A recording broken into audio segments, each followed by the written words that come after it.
Good evening and welcome to 365 Days of Amazing Stories with Theo Mayer. Here we are on day 265. And I'm continuing stories from 1001 Arabian Nights. Right now, the story of the slave girl, Anis al-Jalis, and Nur al-Din Ali ibn Khaqah. Now, you might remember that Nur al-Din came into Anis al-Jalis's chamber, forcing his way in basically by scaring off the maids who were guarding the door.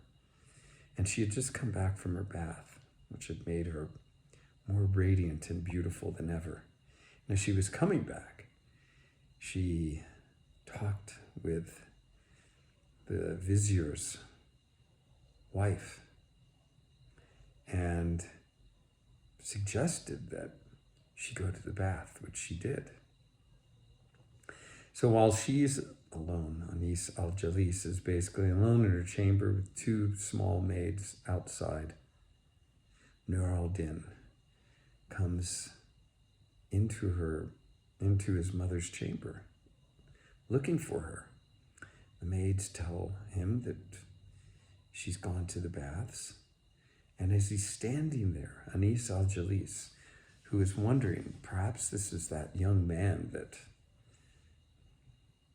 Fadl al-Din had warned her about, Fadil al-Din had warned her not to have anything to do with his son, who had the devil in him, as he said, for he caroused all around town, sleeping with all the young women.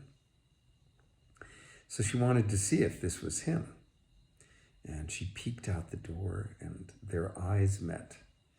And he was handsome and she was beautiful and they just fell in love with each other.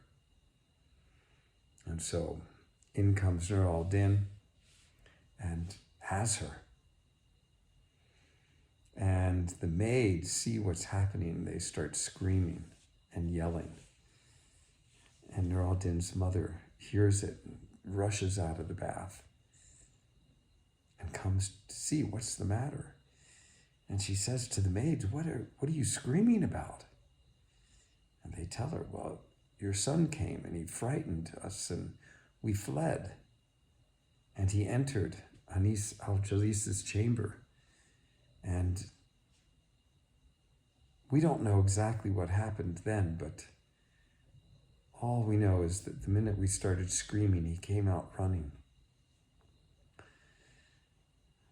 Well, Nur al-Din's mother went in and saw Anis al-Jalis and asked, did my son come in to see you? Tell me what happened. All I can tell you is that a young man looked at me and then came into the chamber and asked me, are you the one my father bought for me? And he was so handsome and so beautiful. And I said, yes, by God, I am. And he came to me and took me in his arms, and I took him in mine. And the vizier's wife asked, did he do what I think he did to you? And Anis al-Jalis said, yes, he did, but he only did it 3 times. Well, the vizier's wife, he turned to her and just said, I hope you do not pay for this. When Anis al-Jalis heard this, she began to cry, and so did the maids. Well, all were afraid. Why were they crying? They were afraid of Fadil al-Din and how he would respond when he returned, because they feared that he would kill his own son for what had happened. It was not very long afterwards that Fadil al-Din returned home. And when he did, he saw that there was all this commotion happening. And he asked, what is going on here? and no one would say anything. And finally, he took his wife aside and said, "Tell me the truth. What has happened?" She said, "I will tell you the truth, but you must promise to me that you will do whatever I say." He said, "Fine, tell me." Our son went into Anis al-Jalis's chamber and took her virginity.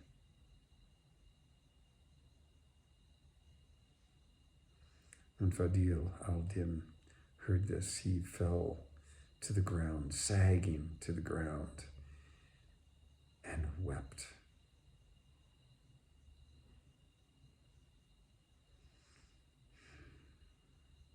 His wife said, "Husband, do not worry about the 10,000 dinars. I will pay for her out of my own purse." He said, "What are you thinking? Do you not understand what has happened? That evil vizier, Al-Mav, he is waiting just for such a moment as this. Can you not see what he will say to the king? He will go to him and he will say, 'O king, let me tell you, your vizier, Fadil al-Din, he found a woman like no other.' And what did he do? He thought to himself, 'This woman is so beautiful. The king does not deserve him. My son deserves him more than the king.' And he gave the woman to his son. The king will reply, 'I don't believe it. Prove it.' And so Al-Mav will come, and he will force Anis al-Jalis to come to the king, and she will not be able to deny anything. And what will happen then? The king will come for me, and not only will I lose my life, but after that, he will come and plunder all that we have." The wife said, "My husband, give it up. Give it up to the God, the Almighty, and know that what lies hidden is in the hands of he who watches over what lies hidden." The husband felt a little better. Fadil al-Din, he had a glass of wine and relaxed a little bit. Now Nur al-Din had left, he had fled, and the rest of that day he had spent away in gardens and pleasurable places, and did not return until it was dark. And when he did, he knocked upon the door. The maids let him in. He went to his bedroom and slept, but he left the house again before the sun had risen. He did this for an entire month. Finally, Fadil al-Din's wife said, "Husband, if you do not do something, you will lose your son. You have already lost the woman, Anis al-Jalis. Do not lose your son as well." "What am I to do?" he said. "At night, wait behind the doors. When your son comes in, jump on him and hold him to the ground, and I will come and rescue him." That night, Fadil al-Din, he waited behind the doors. When Nur al-Din knocked on the doors, the maids opened the doors and he came in. And Fadil al-Din seized him and threw him to the ground and held on to him in a tight embrace. Nur al-Din looked up and saw that it was his father who was holding him. We'll stop the story there. Find out now what is going to happen next. These tangled webs